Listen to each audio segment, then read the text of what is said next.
Hi, everybody, and welcome to the next installment of the Rocky Mountain MIREC Short Takes on Suicide Prevention podcast. I'm your host, Adam Hoffberg, and joining me today is Lena Heilmann. She is with the Colorado Department of Public Health and Environment with the Office of Suicide Prevention. And Lena is the Youth Suicide Prevention Coordinator. And she's going to talk to us today about some of the exciting work going on here in Colorado. So welcome, Lena. Thank you so much for having me, Adam. It's really great to have you here, and thanks for coming out to our new VA to join us. It's great, and it's a beautiful sunny day, so I'm really happy to be here. Absolutely.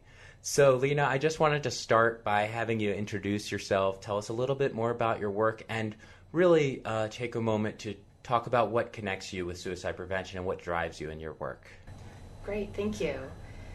Yeah, so right now I'm with the Office of Suicide Prevention. I'm the Youth Suicide Prevention Coordinator, and it's a relatively new position for me. I joined the Office of Suicide Prevention in February, and what drives my work is back in 2012, I lost my younger sister, Danielle, to suicide. She had just turned 24, and at the time I was writing a dissertation in German literature, which I completed, and I went on to be a professor at Knox College in German literature.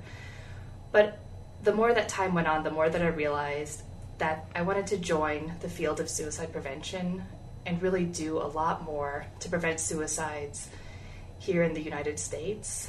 So I left academia, retrained, did a lot of volunteering, asked myself some really hard questions about where should I be devoting my energy? Is this the right place for me? And I realized that part of my survival and my journey through grief is being on the front lines of suicide prevention and helping drive that conversation and coming into it with deep empathy and this lived experience, lost survivor identity that I think is so needed in the field. And there's so many amazing people with lived experience in the field, so I get a lot of support from others who are working together to save lives. Yeah, thank you for sharing that, and I am very sorry to hear about your loss. Thank you. So it sounds like you changed your entire career path as a result of this to really become an active advocate for suicide prevention. I did, and it was definitely the right decision. I'm so grateful every day when I wake up that I get to go out and make a difference and to prevent suicides in different ways. But it's still a hard transition. Career transitions are hard. I loved a lot of what I was doing before as a professor. I loved working with students. I liked the research aspect. I was studying suicide in literature in the 18th century, and that was also really interesting. So there's a lot that I do miss, but this is definitely the right decision. And I think sometimes the right decisions are the hardest ones that we make. Mm-hmm. Yeah, and you kind of commented about how that brings a lot of empathy and compassion to your work. Why is this so important to incorporate into suicide prevention?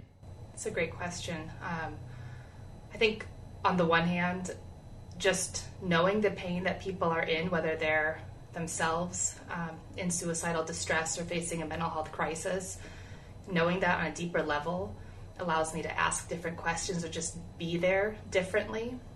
But also at the state in public health, we look at a lot at data, and we're data driven, and that's really important. But when I look at data, I also know that my sister is represented in that data. So I have a different sense of these are just not just numbers. These are people's lives and their hopes and their dreams and their struggles and their bravery captured in this data. And so there's a level of respect that I think everyone has, but I think those with lived experience, it never goes away, that those numbers are people's lives. And changing those numbers means saving people and helping them lead happier, more fulfilling lives. Excellent. Thank you. So let's talk a little bit more about the work you do as the Youth Suicide Prevention Coordinator. So yeah, first of all, just tell us a little bit about your role and also how it fits within the Department of Public Health and Environment and what that means. So my position is the Youth Suicide Prevention Coordinator. And generally speaking, youth is defined as ages 0 to 24, which I'm really excited about. I think looking a lot at different age groups is super important. So at the Office of Suicide Prevention and in the Department of Public Health, we look at comprehensive suicide prevention and strategies to prevent violence and injury and death. And this includes upstream work. So we look a lot at what protects people, what helps people from getting to a place where they might be in suicidal distress. So some protective factors might be feeling connected to a community, having open conversations with their loved ones, knowing where to turn to if situations do become harder, building resilience, not just on the individual level, but what does a resilient community look like? Where are the resources that are out there? Are people supportive? We also look at what are some of the risk factors that might be inherent in interpersonal relationships or in more systemic levels. So how can we support economic supports? How can we address food insecurity? How can we look at which people are being included or excluded from certain systems? And the more that we can reduce risk and the more that we can improve and support protection, the better for all health outcomes, including suicide. With suicide specifically, we also want to look at a comprehensive suicide approach. So that includes upstream prevention, which I just briefly gave a very brief overview of, but also gatekeeper trainings. What are the signs of suicide? What are we looking for? How does that look in different populations of people here in Colorado? We want to look at interventions at health systems. How can we provide people who are facing a mental health crisis or suicidal despair? How do we help support them in those moments through a mental health provider lens and approach? And how do we support people after they survive a suicide attempt or suicidal ideation? So we can support people when they leave a hospital room or inpatient setting. And how do we support those who are grieving? So I'm a big proponent of postvention, bereavement support. Those who've lost a loved one to suicide need a lot of support too. Are there support groups? Are there programs there that are supporting those who have faced this loss? Again, at the individual level, but also at the community level. How do we share the information with people in a way that recognizes the trauma and despair of suicide, but that also showcases how much hope and resilience and bravery there is in our own communities and in the stories that we have. And all of that together, I think, is what suicide prevention needs to be doing, and I'm really glad that that's what our office is doing. Yeah, that's such a nice full description of what suicide prevention can look like, ranging from, as you touched on, protective factors, both at the individual, community, society level, and risk factors at the individual, community, society. And I feel like suicide prevention field as a whole is moving towards more of this comprehensive public health approach. And I'm very excited to hear more about what that's looking like in Colorado here with our youth suicide prevention program. So can you go into that a little bit more with us? Sure. So one of the things that I'm specifically doing with the Office of Suicide Prevention is that I am coordinating a Garrett Lee Smith, or GLS, Youth Suicide Prevention Grant, which is funded by SAMHSA, the Substance Abuse and Mental Health Services Administration. And with this grant, we are using that comprehensive suicide prevention model, upstream, gatekeeper, intervention, follow-up, to saturate youth suicide prevention efforts in 8 Colorado counties with high burdens of youth suicide. For the purposes of this grant, youth is defined as ages 10 to 24. So again, a little bit more of an expanded definition of youth. So we have regional youth suicide prevention coordinators who are the amazing boots on the ground people in these 8 counties doing a lot of the work to align systems, to connect different coalitions and efforts, and to ask questions about where is youth suicide prevention happening, where are gaps, how can we help support those gaps, to help implement and coordinate some of the different programmatic elements that we're supporting in these counties, with the hopes that the work doesn't just stop within those counties, but that it spreads across Colorado. But we want to start with some of the funding in these specific counties that have high burdens. And what I'm excited about is, well, all of it, definitely. But also, again, just this age range of 10 to 24, there are a lot of youth that fall in that age range who go through a lot of transition periods between schools, between systems. And I think having an opportunity to reach youth who are going between transitional phases in their life is really important. So not just in one school setting, not just in one smaller age range, but helping people as they move through systems, move through different friend circles, communities, and just support them all the way through. Yeah, I think that was very important that you kind of talked about youth as this expanded developmental period. I think people might hear youth and automatically assume we're talking about school-age children, but really we're extending well into early adulthood, it seems. Absolutely. And as I mentioned at the beginning, I used to be a college professor, and I lost my sister when she was 24. And I saw firsthand a lot of the challenges that students in college face with mental health. So with this grant, we're able to also support young adults, whether they're in college, higher ed, or not. Mm-hmm. And so, again, looking at in each county, where are these young adults? What are the challenges they're facing? How can we support them? For me, that aligns very much with my mission. And so I'm so grateful to be able to be doing this work. Yeah, I can hear a lot how the work you're doing really connects to your personal connection and your passion for suicide prevention. And so you touched on this idea of transitions and maybe these being really opportune or ripe places for intervention and prevention efforts. Can you expand on that? Absolutely. So I know that, well, we all know in the field of suicide prevention that transitions are tough times. They're tough times because we might be entering new systems, a new school, making new friends. I think it also comes down to identity. Who are we when we go through transitions? And I think youth and young people, it's especially difficult to move through a lot of these systems and to constantly be wondering, what is my identity? What does it mean to go through struggles? Where are my coping skills if the environment around me has changed? Mm-hmm. And I think, again, that age range, maybe 18 to 20, there are some big questions that are being asked that sometimes I think are overlooked by society. And I think devoting time and energy and empathy to the struggles people go through as they're moving into adulthood, and the more that we can help build these protective factors and help encourage positive coping skills, connection to community, resilience in these younger ages, the better off people will be as they move through the future years of their life. Mm-hmm. So what are some examples of some of the programs around, especially these resilient sort of protective factors? I think, especially when we think about youth, we're kind of most interested in catching things early and building that resilience and throughout the lifespan.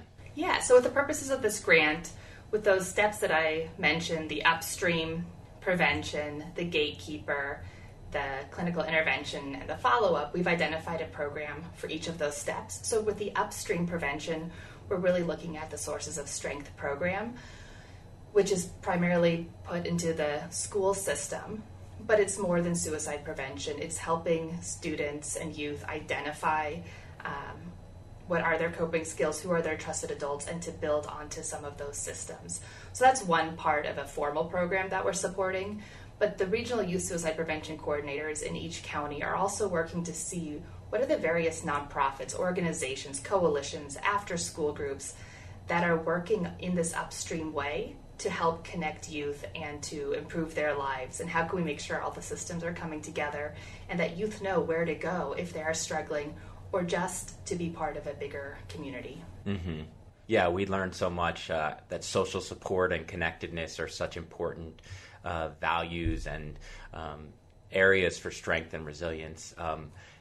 Tell us a little bit more about how some of these upstream programs build social support or help people connect. Yeah, I think part of the premise there is that as people, we will go through tough times. That's inevitable, I think. And the more that we can practice and develop skills and ways of knowing our own strengths and identifying them within us and our own resilience, the better off that we are. And I think it's also important for youth and programs to understand the importance of inclusivity and diversity and respecting people and just being part of this together and just having that human empathy for others and for ourselves. and that respecting our own mental health and knowing what we need to do for self-care, these are skills, again, that are important no matter where we're at in life, but also all the way through the rest of our lives. Yeah, I want to come back to that inclusivity and diversity piece. I wanted to step back a little bit because I think you mentioned this sort of model where you're thinking about upstream, screening, intervention, follow-up. So you've talked to us a little bit about what that upstream piece looks like. Will you maybe just work us through the other components of this comprehensive approach? We have the upstream where we've identified sources of strength.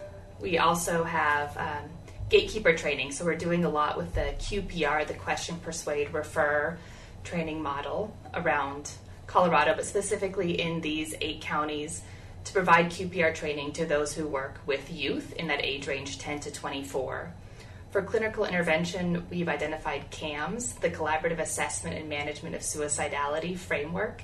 And so we bring CAMS trainings to Colorado with the national trainers, and people, mental health providers, etc., can attend these trainings free of charge and go through this amazing training to learn how to help support those who are in suicidal distress.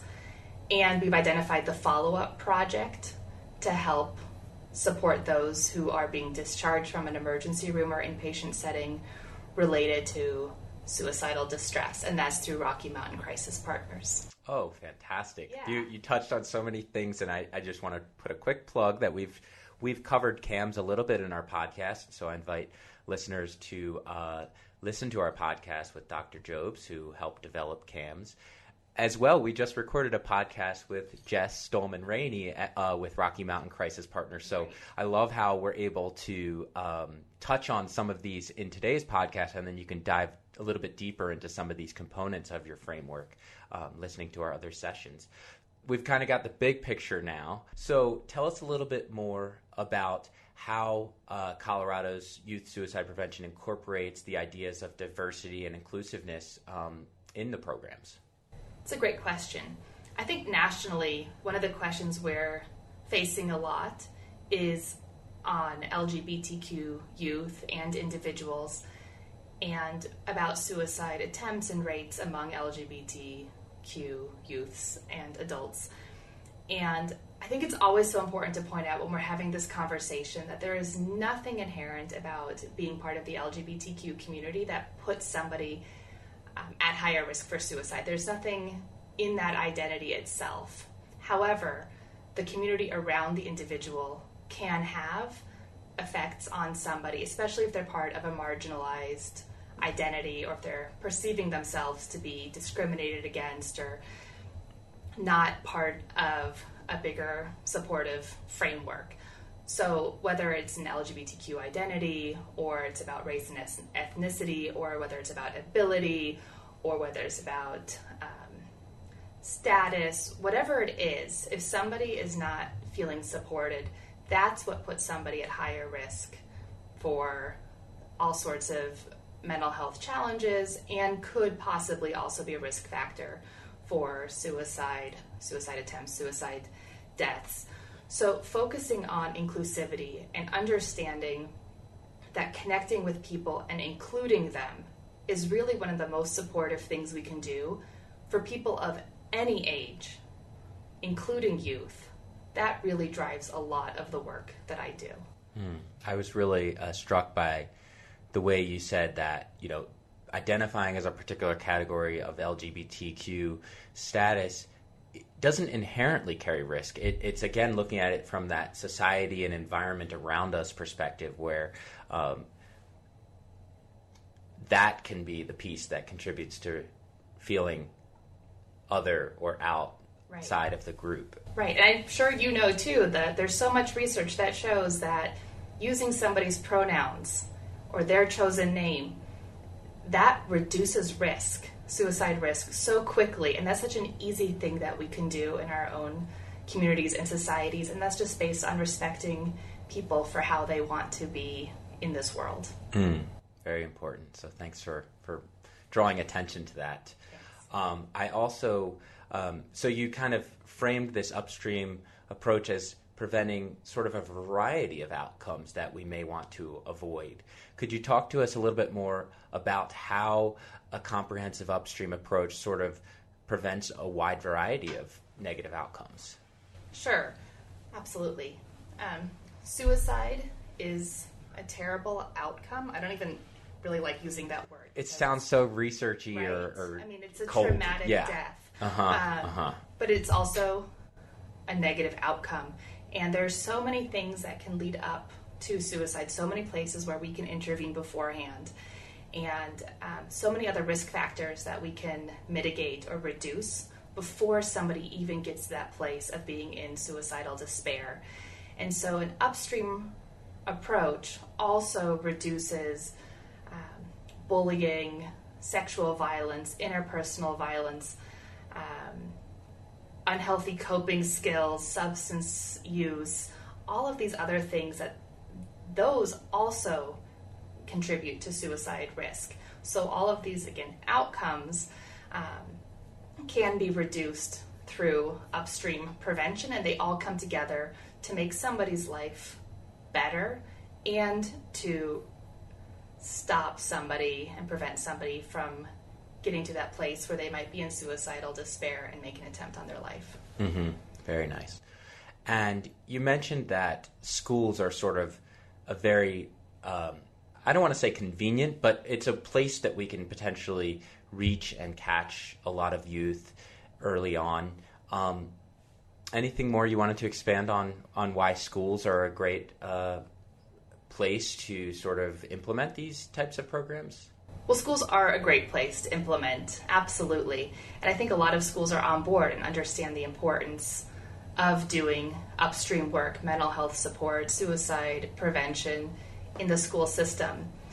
But suicide prevention needs to be comprehensive across the board, and that means involving the parents, the caretakers, the families of youth, of individuals.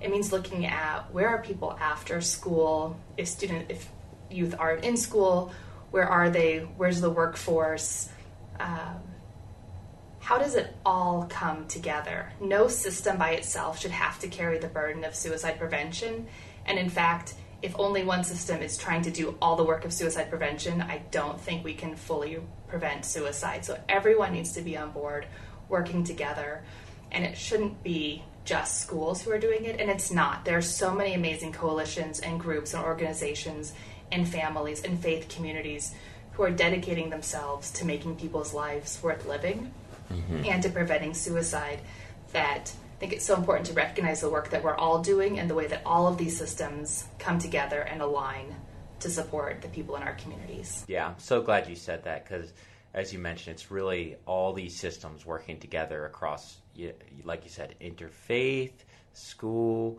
family, community, after-school programs, and schools are, of course, a big piece of that as well. Yeah. Okay. So this is a Garrett Lee Smith grant that we're kind of focusing on. So how far into the grant are you? How long of a grant is? What is the big picture of this project? So it's a 5-year grant. We are coming up on the end of the first year. So I'm really excited to go into year 2 with really all of our ducks in a row and really streamline what we're doing and saturate even more. So we have about 4 years left, and I'm really excited to see where this goes. Great. And you mentioned that this is being rolled out in 8 Colorado counties with the vision that, down the road this might become a statewide or even a model for other states. Could you talk a little bit more about where programs like this could go? Yes, so we've identified these 8 counties, and some of these counties are rural counties and some of these counties are urban counties, and the demographics of youth and individuals in these counties can look pretty different. So we have Weld and Larimer in the northeast. Jefferson is our Denver metro county, El Paso and Pueblo. Then on the western slope, we have Mesa, Delta, and Montezuma. So you can see we have a range of counties from around the state.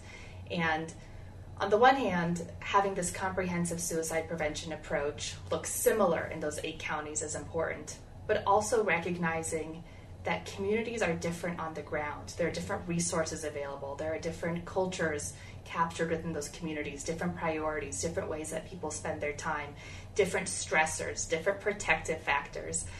And being able to understand within the community and the communities in these counties how to support people can look different from place to place that's one of the models of suicide prevention that I think is so important.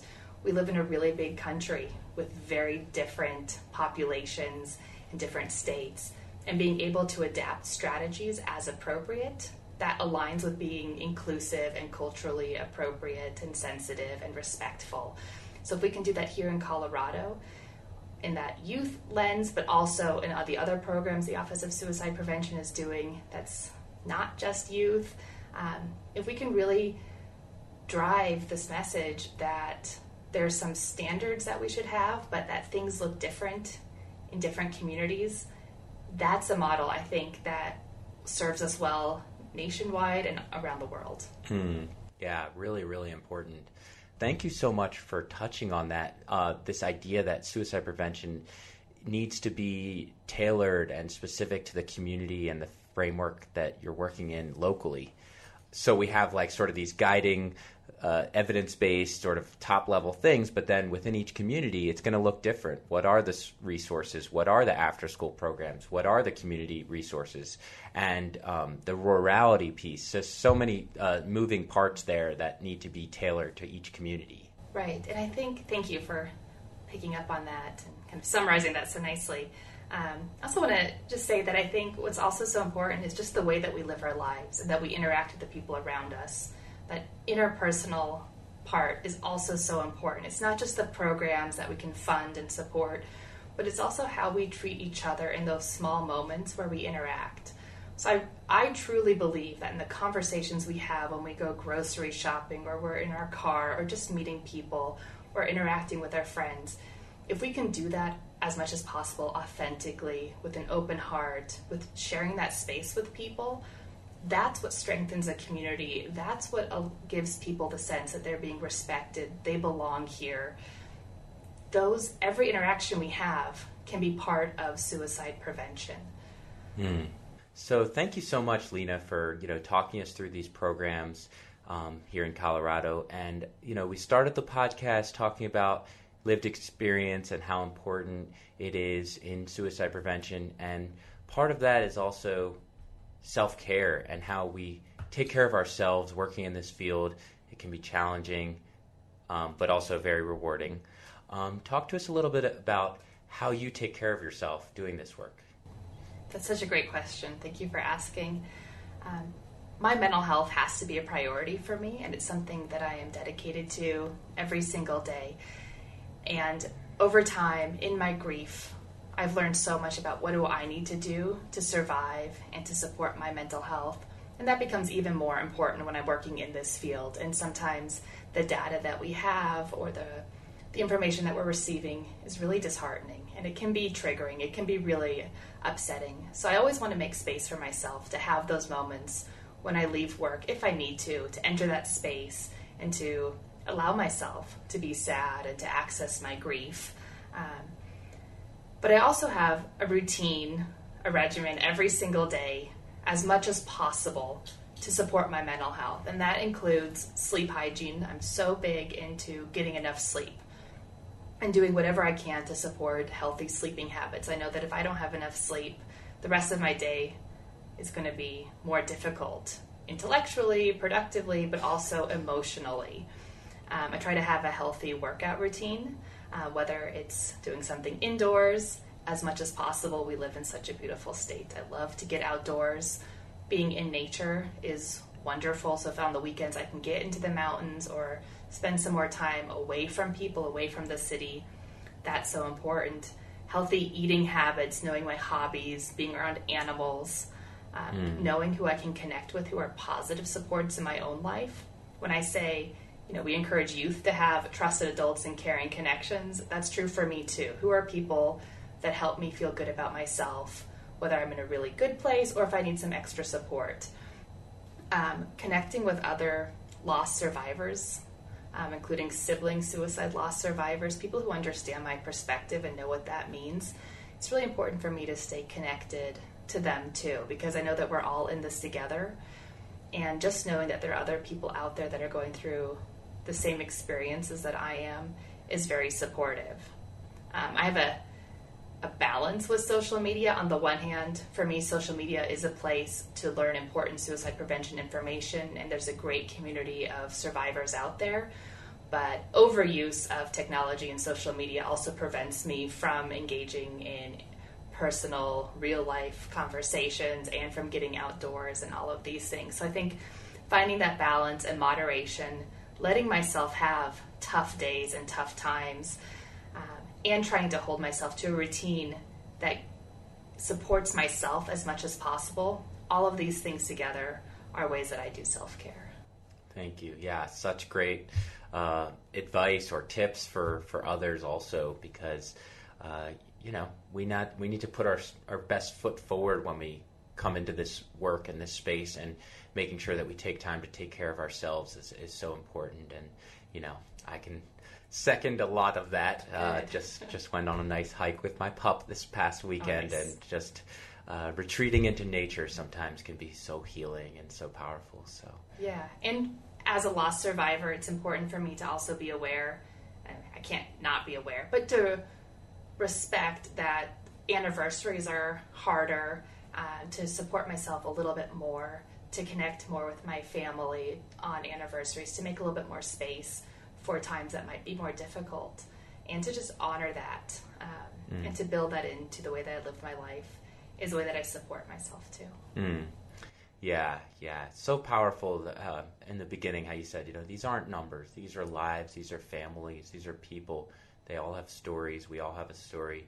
And thank you for bringing your story here today. Thank you so much. Thank you. Any final words before we let you go today? And also, I wanted to make sure that folks know where to find out more information if they want to follow up with you, or they have questions, or they want to learn more about the work, or even get involved in some of the work that you do. Yeah, so one of the great places to go is to our Office of Suicide Prevention website, which is COOSP.org. So CO for Colorado, OSP for the Office of Suicide Prevention.